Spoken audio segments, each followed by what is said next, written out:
네, 머신러닝 실습을 하기 전에 이번 시간에서 사용하게 될 패키지와 데이터들을 먼저 한번 살펴보도록 할게요.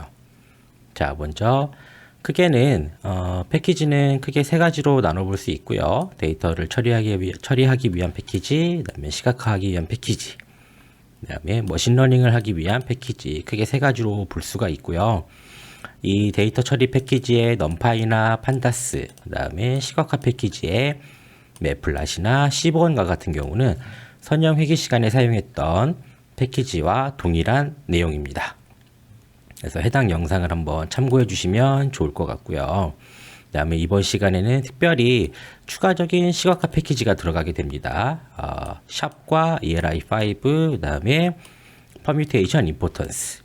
이 세 가지는 선형 회귀가 아닌 다른 머신러닝 알고리즘을 사용했을 경우에 각 변수의 중요도라든가 또 추가적인 내용들을 확인하기 위한 별도의 시각화 패키지 정도로 이해를 해주시면 될 것 같아요. 실제로 이번 시간에 사용하게 될 머신러닝 알고리즘들은 단순히 회귀 개수라든가 이런 부분들이 나오지 않기 때문에 우리가 따로 변수의 중요도를 확인할 수가 없어요. 그래서 이 퍼뮤테이션 임포턴스 같은 경우는 그런 부분을 채워줄 수 있는 패키지라고 보시면 될 것 같고, 그런 내용과 연계해서 시각화할 수 있는 패키지 두 가지를 사용을 해보게 될 겁니다.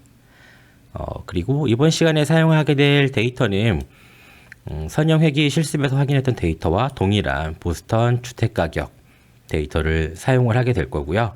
우리가 선형 회귀 시간에는 각 변수와 그다음에 타겟 변수 사이에 선형적인 관계를 확인을 했었다면, 이번 시간에는 다른 머신러닝 알고리즘을 이용해서 비선형적인 관계들을 확인을 해볼 거예요. 그래서 그 비선형적인 관계를 확인했을 때 과연 선형 회귀에서 나왔던 예측과 비교를 했을 때 얼마나 더 예측률이 더 올라갈 수 있는지, 이런 것들을 비교해서 확인해 보시면 좋으실 것 같습니다.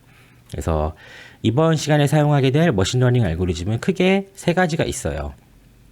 네, 서포트 벡터 머신과 그다음에 KNN, 그다음에 디시전 트리, 크게 세 가지를 이제 확인을 해볼 거고요.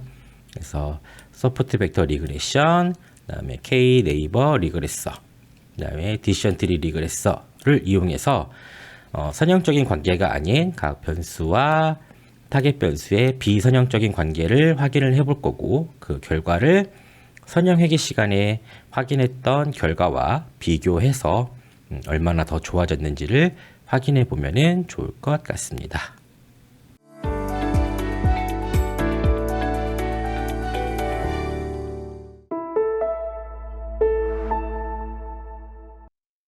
네, 머신러닝 실습 진행해 보도록 하겠습니다.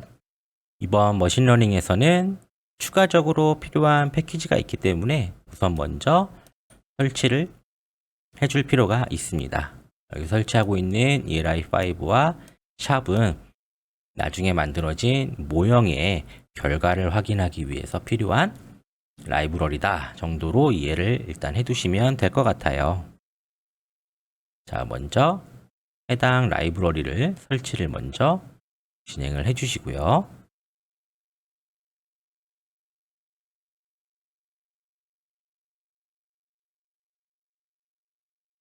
참고로 말씀드리자면 구글 클라우드 환경에서 실행을 하실 때에는 현재 환경이 저장되지 않기 때문에 매번 설치를 진행해 줄 필요가 있다는 거 주의를 해주시면 좋을 것 같습니다.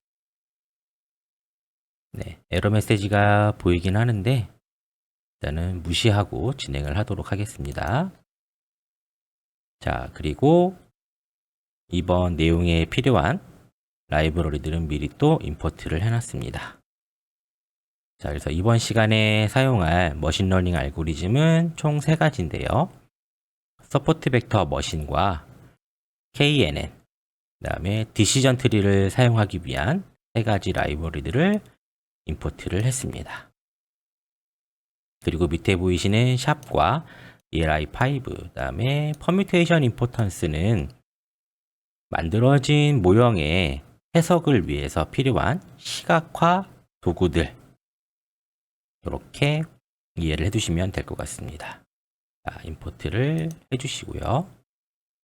네, 약간 시간이 걸리긴 했는데 이렇게 임포트가 마무리됐습니다. 자, 이번 영상에서도 확인해 볼 건 보스턴 주택 가격을 가지고 확인을 해 볼 거고요.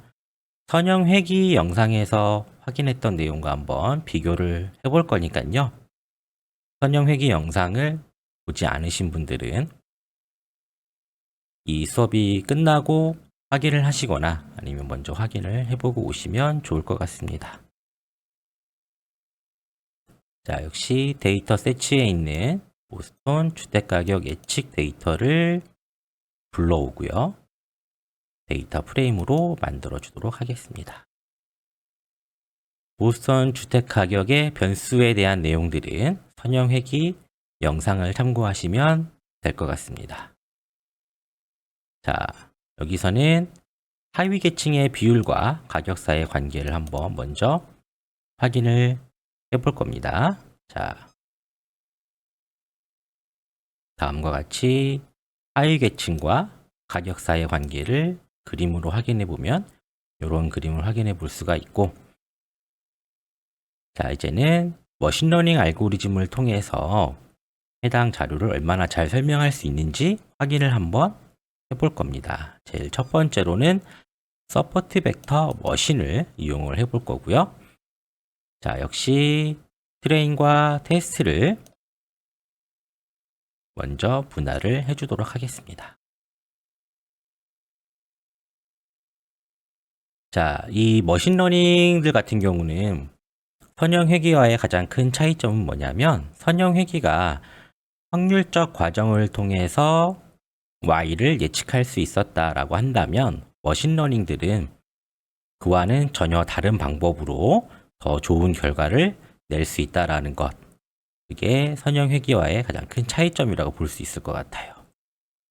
그래서 서포트 벡터 머신을 사용하시는 경우에는 두 가지 파라미터를 주의해 주시면 됩니다.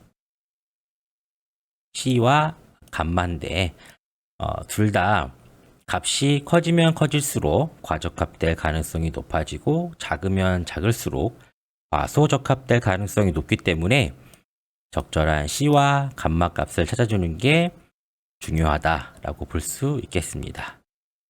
자, 여기서는 일단 적절한 값은 제가 이미 찾아냈기 때문에 실행을 한번 해볼게요. 마찬가지로 트레인 자료를 통해서 서포트 벡터 리그레서 이용해서 피팅을 한번 해보도록 하겠습니다. 자, 이랬을 때 각각의 학습 정확도와 그다음에 예측 정확도를 확인을 해보면 각각 69%와 59%, 얘도 반올림하면 대략 60%가 되겠죠? 또 실제로 선형 회귀로 예측했을 때보다는 높은 정확도를 보여줍니다. 자, 그림을 그려서 한번 확인을 해보면요. 아래서 보시는 것처럼 이런 머신러닝을 이용하시면 선형 회귀 때와는 좀 다르게 항을 늘리거나 하는 복잡한 과정이 없이도 지금 보시는 것처럼 비선형적인 예측을 가능하게 해준다라는 거. 이게 우리가 머신러닝을 사용하는 이유이기도 하죠. 확실히 직선으로 자료를 설명할 때보다 더 높은 정확도를 내주는 것을 알 수가 있습니다.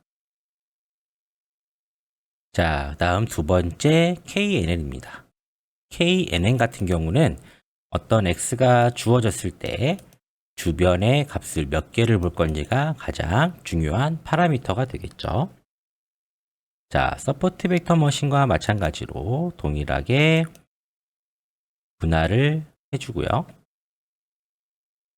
이번엔 마찬가지로 트레인 자료에 대해서 K 네이버스 리그레서를 통해서 피팅을 해볼 건데요. 이때 중요한 거는 N 네이버스죠. N 네이버스는 X가 주어졌을 때 주변에 몇 개까지를 보고 해당 X를 판단할 것이냐를 나타내는 거고, N 네이버스는 값이 작아지면 작아질수록 과적합될 가능성이 높아지고 값이 커지면 커질수록 과소적합될 가능성이 높아진다라는 거. 그렇기 때문에 적절한 neighbors 값을 찾아주는 게 중요해지게 되겠죠. 자, 한번 피팅을 해보고요. 정확도를 확인해 보겠습니다.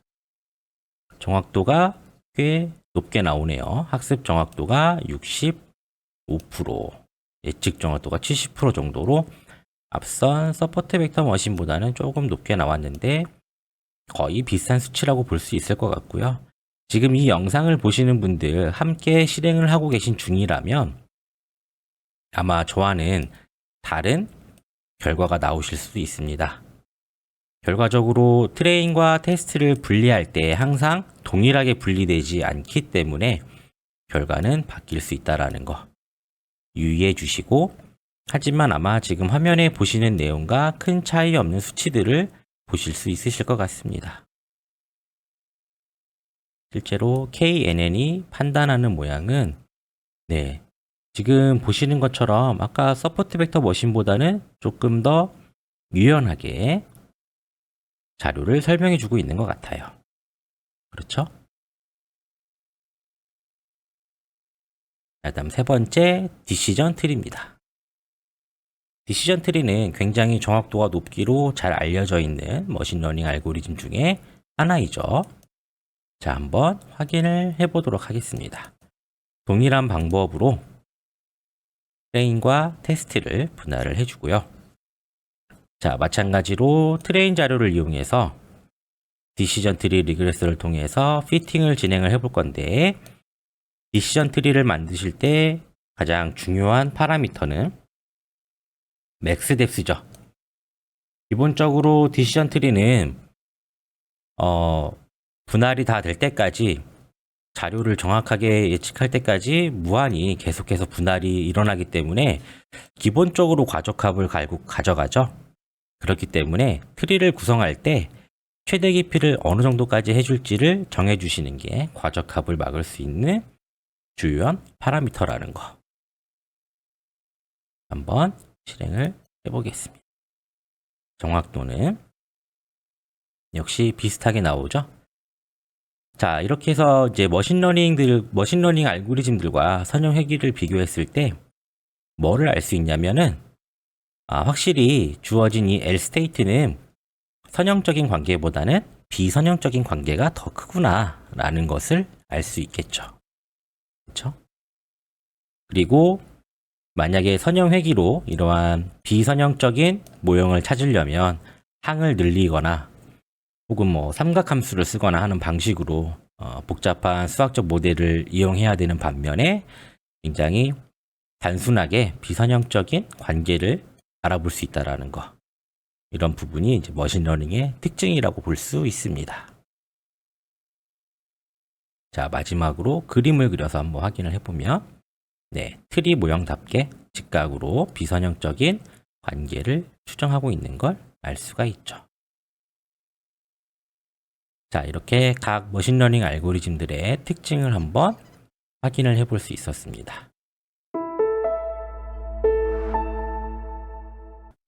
자, 이번에는 전체 변수를 다 이용을 했을 때 과연 얼마나 더 많은 정확도가 올라갈지 확인을 해보도록 하겠습니다. 먼저 사용할 컬럼을 선택을 해주고 동일하게 트레인과 테스트를 분할하도록 하겠습니다. 자, 첫 번째로는 서포트 벡터 머신을 이용해서 한번 확인을 해보도록 하겠습니다. 여기 들어가는 C와 감마의 파라미터는 제가 임의로 찾은 값들입니다. 한번 실행을 해보도록 할게요. 이 영상을 보고 계시는 여러분들께서도 C와 감마를 조절해서 저보다 더 높은 결과가 나올 수 있는 파라미터를 찾아볼 수 있는지 한번 확인을 해보시면 좋을 것 같습니다. 실행을 해보고, 자, 얼마나 좋은 모형이 만들어졌는지 스코어를 통해서 확인해 볼게요. 이렇게 보시면 트레인 정확도가 83, 테스트 정확도가 77% 정도로 아주 높게 나왔어요. 이전에 동일한 데이터를 가지고 선형 회귀를 한 영상이 선형 회귀 부분에 들어있으니까요. 기억 안 나시는 분들은 해당 영상을 참고해 주시면 될 것 같아요. 이 얘기는 뭐냐면 결국 이 변수들과 y, 프라이스와의 관계에서는 직선만으로는 설명할 수 없는 비선형적인 내용들이 있었다. 이렇게 판단을 해볼 수가 있겠죠. 그렇죠? 자, 이 서포트 벡터 머신의 결과는 이 이후에 시각화를 통해서 추가로 알아보도록 하겠습니다. 바로 밑에 있죠? 변수 중요도 보이시죠? 네, 조금 이따가 확인을 해보도록 하고요. 자, 두 번째로는 KNN을 이용해서도 한번 모형을 만들고 스코어를 한번 확인해 볼게요. 실행을 해주시고 정확도를 확인을 해보면 지금 KNN 같은 경우는 굉장히 좀 모형이 과적합된 상황일 것으로 예상이 돼요. 지금 트레인 정확도가 71이고 예측 정확도가 48이라는 얘기는 무슨 얘기냐면 주어진 학습 데이터는 이 정도 수치로 설명을 하고 있는데 학습되지 않은 데이터에 대해서는 정확도가 더 낮다. 얘기는 뭐예요? 트레인에 잘 길들여졌다. 우리가 보통 이렇게 표현을 합니다. 즉 과적합이 되어 있는 거죠. 이런 경우에는 예측력이 떨어지기 때문에 좋은 모형이 아니다.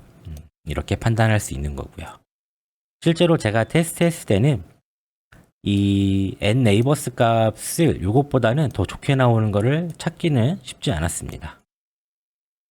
영상을 보시는 분들은 한번 제가 찾은 값보다 더 좋은 값을 찾을 수 있는지 한번 확인해 보시면 좋으실 것 같고요. 자, 세 번째 디시전 트리도 동일하게 모형을 만들어서 결과를 확인해 볼게요. 지금 보시는 것처럼 이 디시전 트리에서도 역시 굉장히 과적합되는 상황을 볼 수 있을 것 같아요. 지금 트레인 정확도가 96%나 나왔죠. 그 얘기는 주어진 학습 자료는 굉장히 잘 설명하는데 예측 자료에 대한 설명이 떨어지는 거예요. 즉 학습 자료에 매우 잘 길들여진 거죠. 디시전 트리 같은 경우는 뎁스가 깊으면 깊을수록 과적합될 가능성이 높기 때문에 이 값을 약간 수정해 주는 것으로 어느 정도 과적값을 막아볼 수 있을 겁니다. 네, 이렇게 결과가 약간씩 달라지는 걸 볼 수가 있죠. 조금 더 낮춰볼까요?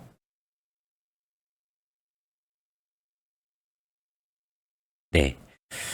우리한테는 정확도가 높은 것보다 학습 정확도는 약간 낮아졌지만 테스트 정확도가 점점 높아지는 이 모형이 조금 더 좋은 모형이다. 이렇게 판단할 수 있겠습니다. 정확도가 높다고 무조건 좋은 모형은 아니다. 라는 것 알아두셨으면 좋겠고요. 자, 전체 알고리즘별 성능을 한번 살펴보겠습니다. 네. 서포트 벡터 머신이 굉장히 성능이 높게 나온 것으로 보여지네요. 자, 그 다음 변수의 중요도를 한번 확인해 볼게요. 이 머신러닝 알고리즘들은 선형 회귀와는 다르게 회귀 개수가 계산되지 않습니다. 회귀 개수라는 건 결국 확률적 과정에 의해서 구해지는 값이기 때문에 확률적 과정이 들어가지 않은 머신러닝 알고리즘들은 회귀 개수라는 값을 확인할 수가 없기 때문에 다른 방법으로 변수에 대한 중요도를 확인해 볼 수 있습니다.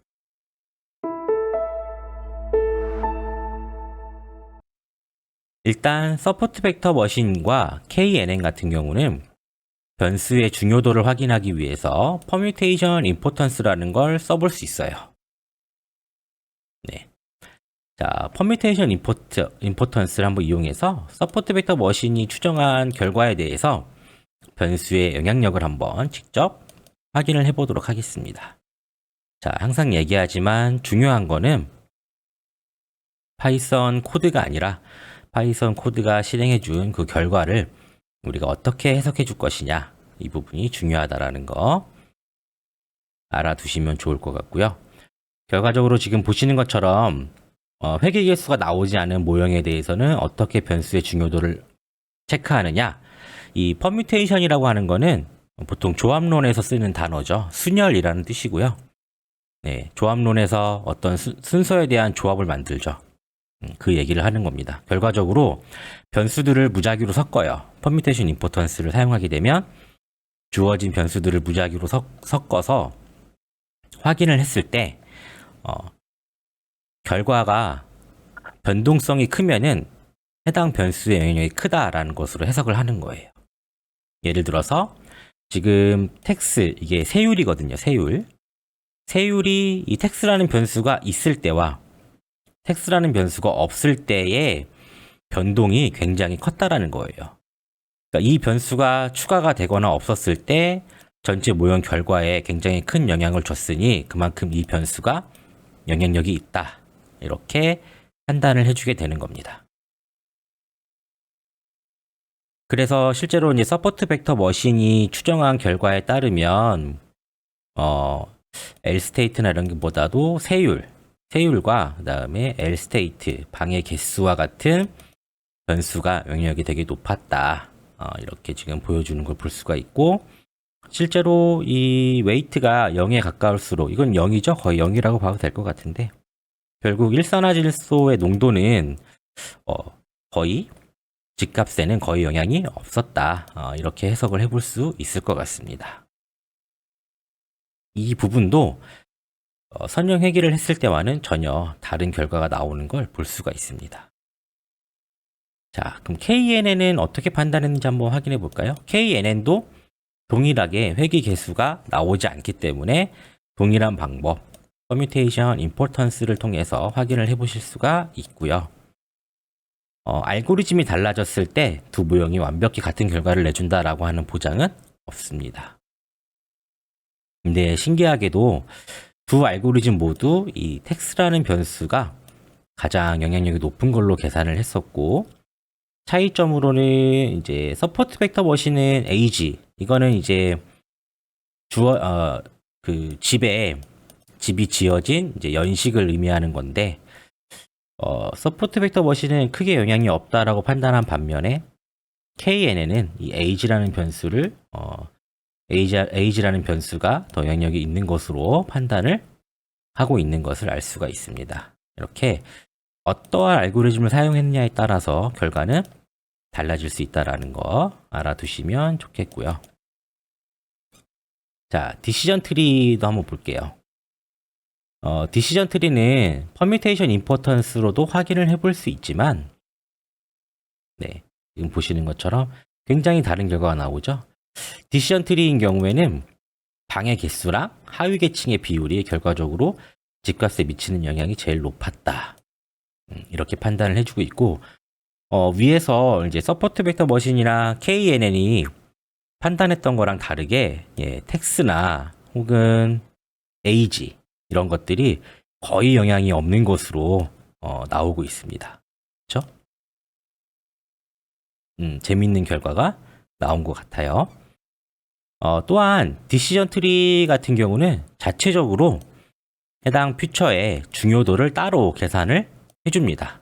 모형을 만들 때 따로 계산을 해주기 때문에 지금 보시는 바플롯을 이용해서도 시각화를 해서 볼 수가 있고, 지금 보신 결과대로라면은 집값에 가장 영향을 많이 주는 게 바로 이제 방의 개수, 그다음에 하위 계층의 비율이 가장 크게 영향을 주고 나머지는 거의 영향이 없는 것으로 나오는 것을 알 수가 있습니다.